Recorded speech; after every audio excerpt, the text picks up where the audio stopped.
Hey everybody, Jesse here from ExoShield, and today I'm here to give you some tips on how to nail the alignment of your ExoShield ULTRA installation. Before we get into the tips, let's take a look at what the alignment of your ExoShield ULTRA should look like. You're looking for a 1/16 inch gap around the perimeter of the windshield.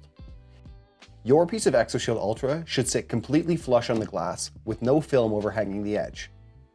It's important to note that if you're installing on an aftermarket windshield, your positioning is going to look slightly different. Getting the right ratio for your slip solution is an important part of getting the alignment right. 2 to 3 drops of the slip solution is all that you need. Too much slip and your film will be hard to keep in place even when tacked. Make sure to check the orientation of your film before installing. The top of your film is marked with a sticker on the liner side. Having a second person to help guide the film into place makes alignment a lot easier. During the squeegee step, start with small squeegee strokes to lock the film into place. Before you make a hard pass with the squeegee, you have time to lift the film and realign it. If you do lift the film, make sure to re-wet the exposed glass to avoid leaving dry adhesive marks on the glass. Always do a thorough final pass with the squeegee to get any moisture that's remaining.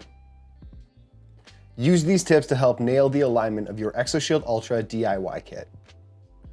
Thanks so much for watching, and we'll see you in the next one.